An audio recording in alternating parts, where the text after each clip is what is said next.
Hello dear student, welcome back to our channel R K Centre. दोस्तों, आज के video में मैं आपको बताने वाला हूं मेजर थ्रू हिस्ट्री के प्रश्न पेपर के बारे में, जिनका एग्जामिनेशन 26 तारीख को होने वाला है। किनका? जो विद्यार्थी का एग्जामिनेशन मेजर थ्रू हिस्ट्री का 26 तारीख को होने वाला है, उनको मैं मेजर थ्रू हिस्ट्री के प्रश्न पेपर को दिखाना चाहता हूं कि आखिर किस प्रकार के प्रश्न जो है एग्जामिनेशन में पूछे जा सकते हैं, है ना। और बिल्कुल सेम जो प्रश्न इसमें से बताया गया है वही प्रश्न 100% आपके एग्जामिनेशन में आएगा। इससे बाहर एक भी प्रश्न आपके एग्जामिनेशन में नहीं जाने वाला है। तो चलिए मैं आपको दिखाता हूं कि आखिर 15 मार्क्स के किस प्रकार के क्वेश्चन जो है एग्जामिनेशन में पूछे गए हैं, और सेम प्रकार के प्रश्न जो है आपको एग्जामिनेशन में देखने को मिलेगा। लेकिन उसके पहले मैं बता देना चाहता हूं कि मेजर थ्रू हिस्ट्री की बात करें तो मेजर थ्रू हिस्ट्री की पूरी तैयारी दोस्तों मेरे ही चैनल पे आपको करवाया जाएगा, जिसमें से 3-4 क्वेश्चन की तैयारी आपको करवाई गई है। अगर आप लोग उसको नहीं देखे हैं तो डिस्क्रिप्शन बॉक्स में उसका लिंक मिलेगा, वहां से जाकर के आप लोग वो 3-4 क्वेश्चन को आराम से समझ सकते हो। ठीक है, बाकी और जो वीवीआई क्वेश्चन बच गए हैं उसको मैं आज से कल तक मैं कंप्लीट करवा दूंगा, है ना। तो चलिए मैं आपको ये प्रश्न पेपर दिखाता हूं। तो देखिए मेरे दोस्तों, अगर हम लोग बात करते हैं ये प्रश्न पेपर का, तो देखिए प्रश्न पेपर में यहाँ पर लिखा हुआ है ग्रुप बी। क्या लिखा हुआ है? Group B. या जो प्रश्न है आपका ग्रुप बी का होने वाला है। लिखा रहेगा कि निम्नलिखित में से किन्हीं 4 प्रश्नों का उत्तर दें। क्या? निम्नलिखित में से किन्हीं 4 प्रश्नों का उत्तर दें। और 4 प्रश्न जो रहेंगे ना वो आपके 15-15 मार्क्स का होने वाला है। कितना?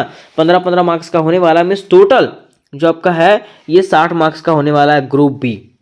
ठीक है, और ग्रुप ए जो 15 मार्क्स का, मीन्स टोटल आपका 75 मार्क्स का ये मेजर 3 का पेपर होने वाला है। ठीक है, अब देखिए इसमें से जो है 4 प्रश्न आपको बनाने हैं और 7-8 क्वेश्चन आपको इसमें से पूछा रहेगा। मीन्स 7 प्रश्न आपको दिए हुए रहेंगे, जिसमें से 4 प्रश्न आपको बनाना है। देखिए इसमें से पहला प्रश्न चौथा में इस प्रकार से लिखा है कि अलाउद्दीन खिलजी के भूराजस्व नीति एवं बाजार नीति का वर्णन करें। अलाउद्दीन खिलजी का भूराजस्व नीति क्या था और उसकी बाजार नीति क्या था, उसके बारे में बताना है। तो ये प्रश्न मैंने आपको करवा दिया। अगर आप लोग नहीं देखे तो डिस्क्रिप्शन बॉक्स में उसका लिंक मिलेगा, वहां से आप लोग देख सकते हो। उसके बाद दूसरा प्रश्न पूछा गया है कि इल्तुतमिश की उपलब्धियों का वर्णन करें। क्या पूछा हुआ है? इल्तुतमिश की उपलब्धियों का वर्णन करें कि बताइए कि आखिर इल्तुतमिश की क्या क्या उपलब्धियां थी, है ना। फिर देखिए तीसरा प्रश्न की बात करें। तीसरा प्रश्न में हमारा इस प्रकार से है कि दिल्ली सल्तनत के पतन के कारणों का विवेचना करें। दिल्ली सल्तनत का पतन हुआ, आखिर क्या कारण था दिल्ली सल्तनत के पतन का, उसके बारे में बताना है। फिर देखिए आपको पढ़ना है क्वेश्चन नंबर 4। क्वेश्चन नंबर 4 में क्या है? विजयनगर साम्राज्य के सांस्कृतिक एवं प्रशासनिक उपलब्धियों की विवेचना करें। प्रश्न क्या है? विजयनगर साम्राज्य के सांस्कृतिक एवं प्रशासनिक उपलब्धियां क्या थी, उसके बारे में बताइए।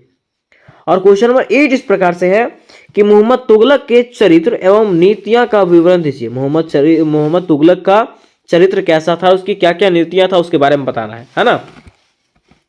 तो यहां तक आपका कितना हुआ? 1 2 3 4 5 प्रश्न हुआ। ठीक है, फिर छठा में कह रहा है कि भारत में सूफीवाद अथवा भक्ति आंदोलन पर एक निबंध लिखें। या तो आप सूफीवाद पे लिख सकते हैं या तो फिर आप भक्ति आंदोलन पे लिख सकते हैं, है ना। फिर 10 में कहा है कि कुतुबुद्दीन ऐबक की उपलब्धियों की विवेचना करें। क्या कहा है? कुतुबुद्दीन ऐबक की उपलब्धियों की विवेचना करें। इस प्रकार के 7 प्रश्न जो है आपको एग्जामिनेशन में आए हैं। कितना? 7 प्रश्न आपके एग्जामिनेशन में आए हैं, और यही 7 प्रश्न दोस्तों आपको एग्जामिनेशन की तैयारी करनी है। यही 7 प्रश्न से आपको एग्जामिनेशन की तैयारी करनी है, क्योंकि यही 7 प्रश्न जो है आपके एग्जामिनेशन में पूछे जाएंगे। ये 7 प्रश्न जो है कोई भी कीमत पे आपको तैयार कर लेना है तो तैयार कर लेना है। ठीक है, फिर 5 मार्क्स के लिए आपको पढ़ लेना है एक बार बलबन का राजत्व सिद्धांत, वो पढ़ लीजिएगा। ठीक है, बाकी ये 7 क्वेश्चन आप पढ़ के जाओ, एकदम पूरा तैयारी इसका करके जाओ, याद करके जाओ। जैसे जैसे याद करोगे वैसे वैसे छाप दीजिएगा वहां पे। इससे रिलेटेड कोई भी प्रश्न आ जाए, क्योंकि ऐसा देखे हैं कि मेजर 2 में क्वेश्चन घुमा के दिया था, तो क्वेश्चन घुमा के दे उससे कोई मतलब नहीं। आपको दिख रहा है कि हाँ अलाउद्दीन खिलजी है, छाप दिए उसके बारे में। दिख रहा है कि इल्तुतमिश है, छाप दिए उसके बारे में। ठीक है, दिख रहा है दिल्ली सल्तनत के बारे में, तो उसके बारे में लिख दीजिए। मीन्स अगर आपको पॉइंट पकड़ना है, ठीक है, थोड़ा बहुत पॉइंट पकड़ना है कि आखिर किसके बारे में है, जिसके बारे में रहा उसके बारे में आपको छाप देना। मीन्स क्वेश्चन छोड़ना नहीं है आपको। ठीक है, तो इससे रिलेटेड कोई प्रश्न होंगे दोस्तों तो मुझे कमेंट करिएगा। मिलता है नेक्स्ट वीडियो में, तब तक के लिए जय हिंद जय भारत।